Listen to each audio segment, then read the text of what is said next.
I always knew planning a wedding would be stressful, but I never expected my future sister-in-law to be the biggest source of it. When my fiance and I got engaged after 5 years together, we had a clear vision for our wedding. We wanted something small and intimate, just a gathering of our closest family and friends. Nothing over the top, nothing flashy, just a celebration that reflected our love for each other. We set a reasonable budget and found a beautiful outdoor venue and planned a cozy reception with good food, good music, and a warm, personal atmosphere. To us, it wasn't about impressing anyone. It was about making the day meaningful and special in a way that felt right. But apparently, not everyone saw it that way. Enter my fiance's sister. She's always been someone who cares a lot about appearances. Big, grand gestures, that's her thing. She thrives on luxury, loves anything flashy, and believes that bigger is always better. So when she heard about our wedding plans, she didn't even try to hide her disappointment. At first, it was just small, passive-aggressive comments. She'd offhandedly mention how small our venue was, how simple our decorations sounded, or how basic our menu was. I brushed it off, assuming she was just expressing her opinion, but it didn't stop there. Soon, she started talking to my fiancé in private, trying to convince him that we should postpone the wedding so we could do it right. According to her, we were settling for less and should wait until we could afford something more impressive. In her mind, our modest plans were a huge mistake, something that would embarrass the family. She genuinely believed that because she had always envisioned a big, glamorous wedding for her brother, he should put off marrying me until we could make that happen. I only found out about this when my fiancé casually mentioned that he was feeling pressure to reconsider. At first, I laughed, thinking he was joking. But when he told me about his sister's reasoning, I was floored. How was our wedding any of her business? Why did she think her opinion mattered more than ours? It wasn't like we were asking her to pay for anything or even play a big role in the planning. My fiancé reassured me that he had no intention of changing our plans. But the fact that she even tried to interfere made my blood boil. It felt incredibly disrespectful, like she thought her version of his wedding was more important than what he and I actually wanted. And unfortunately, she wasn't done yet. The real tipping point came at a family gathering. I was chatting with some relatives when she suddenly walked up to me, completely unprovoked, and started going off. She accused me of robbing her brother of the wedding he deserved. She said I was being selfish, that I was cheapening the family name by insisting on a small wedding, and that it was embarrassing. She made it sound like I was forcing my fiancé into a sad, low-budget event against his will. I was so shocked. I didn't even know how to respond at first. It was like she had been bottling up all this frustration and finally decided to explode right in front of everyone. I could feel all eyes on us. Some people looked uncomfortable. Others seemed just as stunned as I was. And thankfully, my fiancé stepped in quickly and shut her down. He made it clear that our wedding was our decision and nobody else's. He told her that if she couldn't respect that, then maybe she didn't need to be part of the celebration at all. I could see how furious she was, but she finally backed off, at least in public. But karma has a funny way of working things out. Not long after our wedding, my sister-in-law's own wedding plans fell apart in the most ironic way possible. She had been engaged for about a year, planning the kind of extravagant wedding you'd see in a movie. A massive ballroom venue, custom designer outfits, a guest list in the hundreds, over-the-top decorations. It was exactly the kind of wedding she had been pushing my fiance and me to have. But what she didn't realize was that the majority of her wedding funds weren't actually coming from her or her fiance. Her parents were footing most of the bill. And after seeing how she treated us, they had second thoughts. Her parents had been quietly observing her behavior throughout our entire wedding planning process. They saw everything. They saw how she tried to manipulate and pressure my fiancé into changing our plans. They saw how she dismissed and belittled the wedding we wanted, acting like it was beneath the family name. And most of all, they saw how she confronted me publicly, accusing me of ruining her brother's chance at a real wedding. That was the final straw for them. Her parents had always believed in fairness. They had no issue helping their children financially, but they weren't about to reward entitled, selfish behavior. To them, money wasn't just something to hand over without thought. It was a reflection of their support, of what they stood behind. And after seeing how she treated us, they didn't feel right spending a fortune on her wedding when she had been so cruel about ours.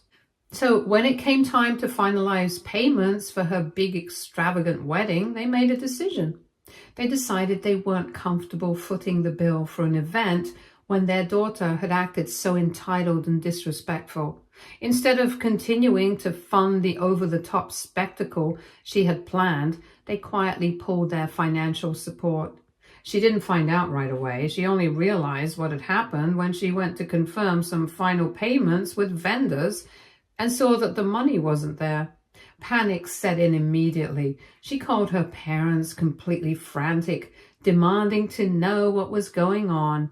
And that's when they told her straight up they weren't paying for her wedding anymore. She was stunned. At first, she thought there had to be some kind of mistake. But when they explained their reasons and how she had treated us, how she had made our wedding planning miserable, how she had acted entitled and disrespectful, she realized they were serious. They weren't budging. They had made up their minds. She was livid, absolutely furious. She threw a tantrum, yelling about how it wasn't fair, how she had dreamed of this wedding for years, and how she deserved their financial support. She begged, pleaded, even tried to guilt trip them, but it didn't work. They stood firm, refusing to give in to her demands. That's when the real panic set in. Without their help, she had no way to pay for the wedding she had planned. She tried everything she could to get the money on her own. She attempted to take out loans, but her credit wasn't great, so she couldn't get approved for the amount she needed.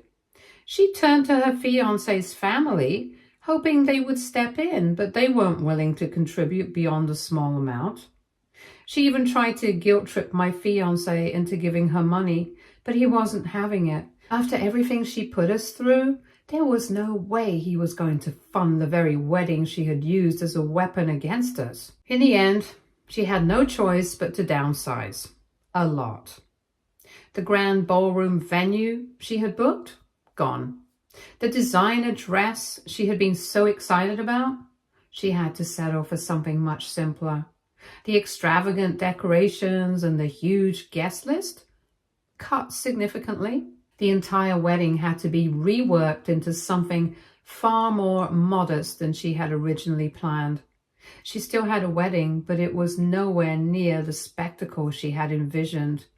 And from what I heard, she was absolutely bitter about it the entire time. She couldn't stand that she had to settle for a wedding that was far closer to the one she had mocked us for having. And now, as I look back on everything, I can't help but wonder, was I wrong for not trying to mend things earlier?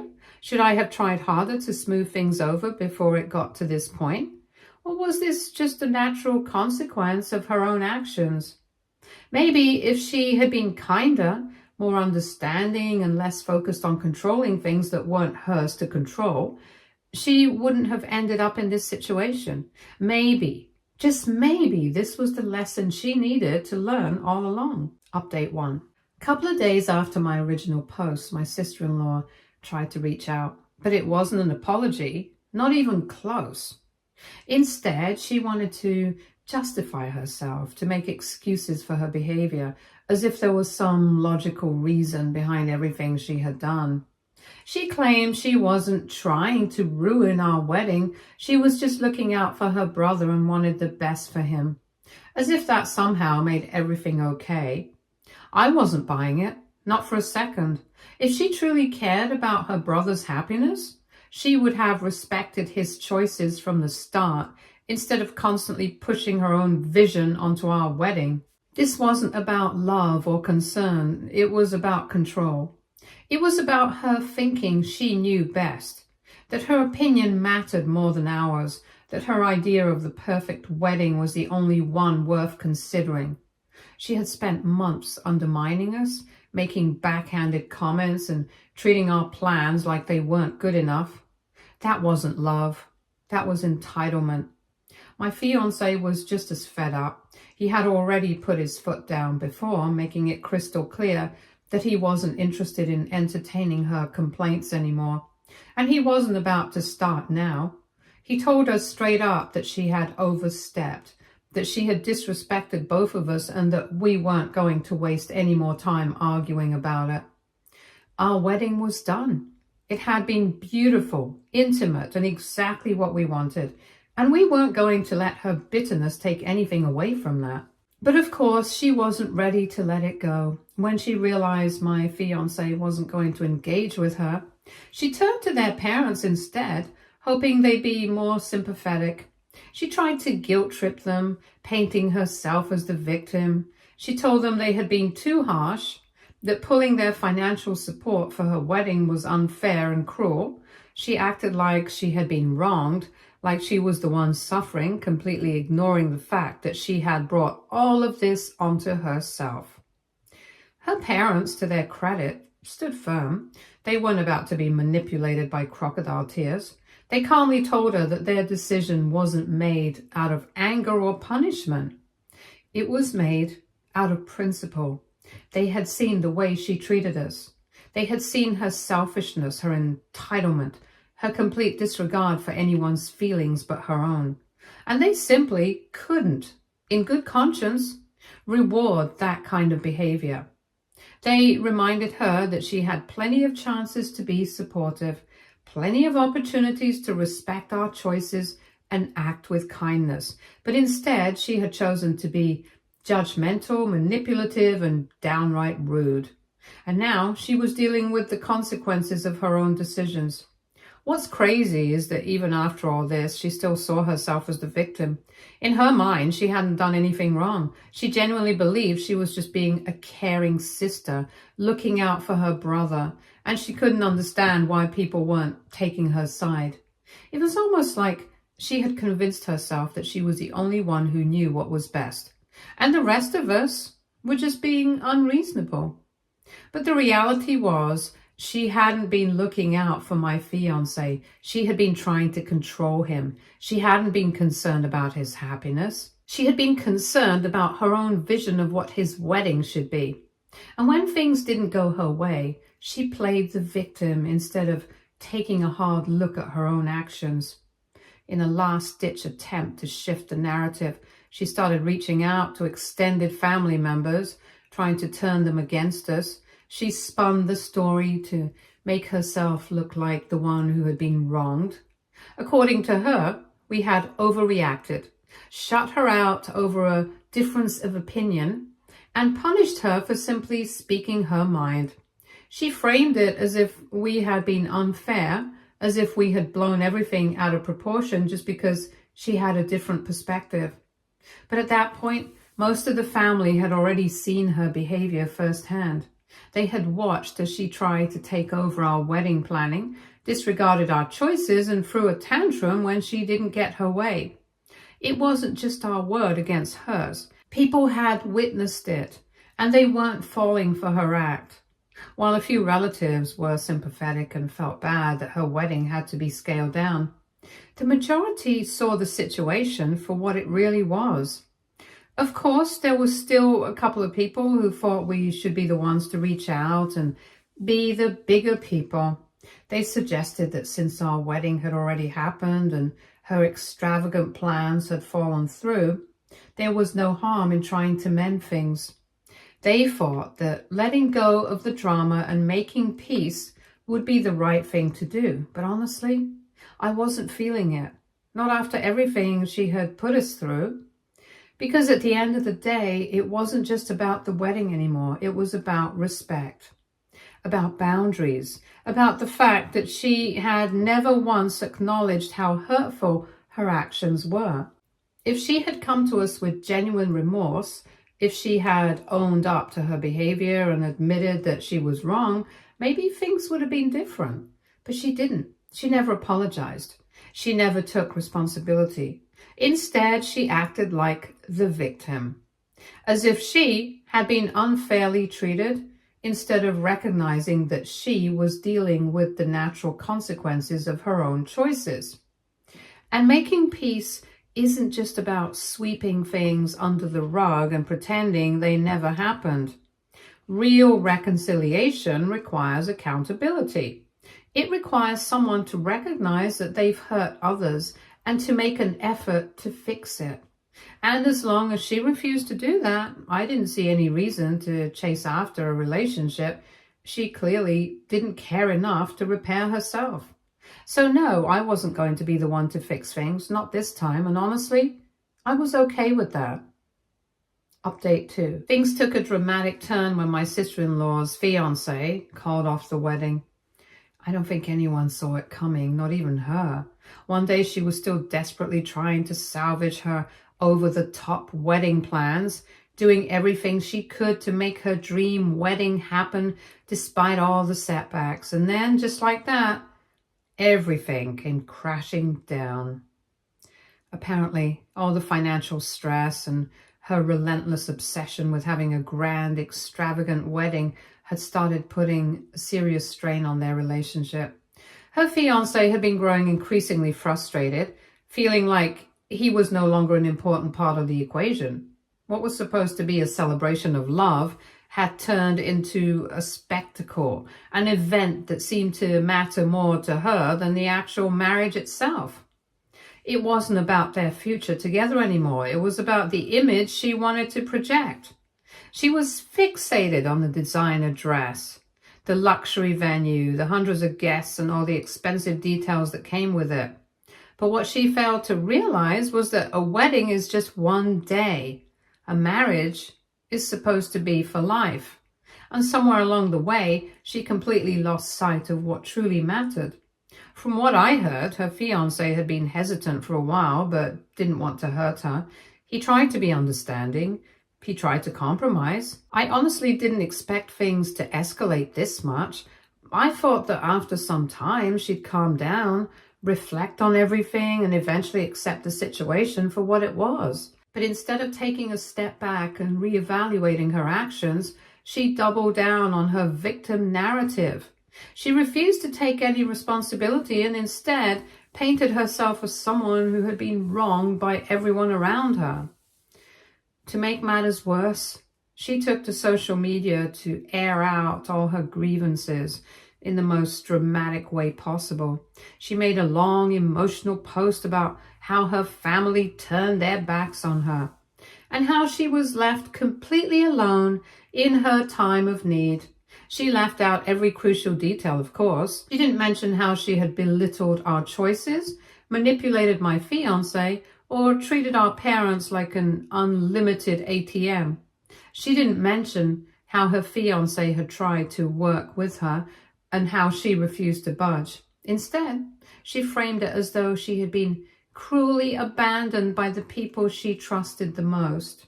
And the wildest part? Some people actually bought it. A few distant relatives and acquaintances who didn't know the full story started commenting with messages of support, telling her she deserved better and that they couldn't believe her family would betray her like that. She lapped it up, responding with vague comments about how she never expected this and just wanted to be happy. But she didn't stop there. She started sharing cryptic, passive-aggressive posts, things like, "Some people show their true colors when you need them most," and "It's sad when family lets you down." It was clear she was fishing for sympathy, and unfortunately, some people gave it to her even without questioning the full story. It was frustrating to watch because we knew the truth. We knew she wasn't some abandoned, heartbroken woman just trying to find her way. She was someone who had created this mess entirely on her own and was now desperate to shift the blame onto anyone but herself. The rest of us, the ones who actually knew what had gone down, just shook our heads. At this point, it wasn't even surprising anymore. She wasn't interested in the truth. She just wanted sympathy. And if that meant twisting the story to make herself look like the victim, then that's exactly what she was going to do. I briefly considered addressing it, maybe even posting my own side of the story, but in the end, I decided against it. The people who mattered already knew the truth, and the people who blindly believed her sob story, they weren't worth my energy. I wasn't going to get dragged into a social media war just to defend myself against someone who refused to see reality.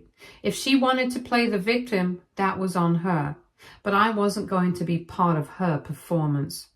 Update 3. My sister-in-law has gone full no contact with almost everyone. After everything that happened, she decided to move out of state, claiming she needed a fresh start. She packed up her things, quit her job, and left without much of a goodbye. She cut off nearly all communication with her family, barely speaking to anyone anymore, not even her parents. It's like she completely erased herself from our lives, and honestly, I think that's exactly what she wanted.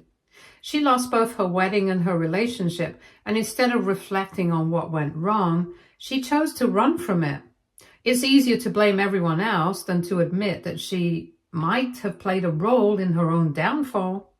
In her mind, she's still the victim, the woman who was unfairly treated, abandoned by her family, and left to rebuild on her own. But the reality is, she created this mess for herself. She made her choices and disregarded everyone's feelings but her own, and now she's dealing with the natural consequences of that behavior. My husband hasn't spoken to her since she left, and at this point, he has no intention of reaching out.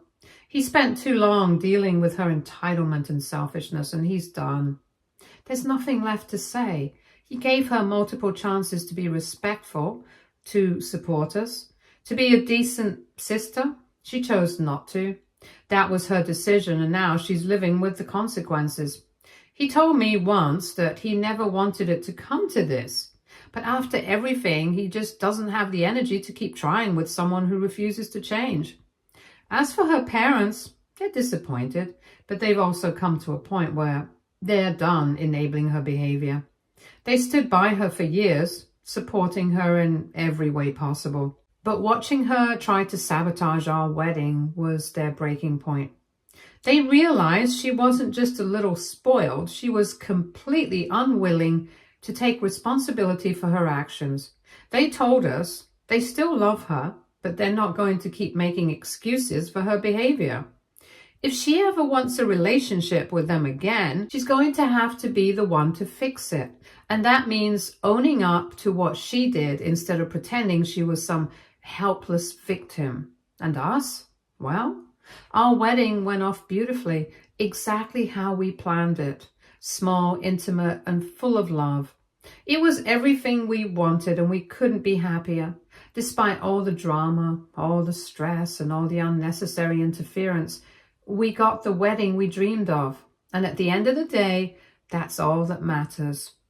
We look back on that day with nothing but happiness, knowing that we stayed true to ourselves and didn't let anyone dictate how we celebrated our love. And honestly, that feels like the best possible outcome. This entire situation really opened my eyes to how entitlement and arrogance can completely backfire on a person. My sister-in-law was so convinced that everything had to go her way, no matter how many people she upset in the process. She genuinely believed that her opinions mattered more than anyone else's, that her vision was superior, and that she had the right to control how other people celebrated their own milestones. But the truth is, life doesn't work like that. You can't treat people like puppets, forcing them to bend to your will and expect to come out unscathed. Actions have consequences, and sometimes those consequences hit harder than expected.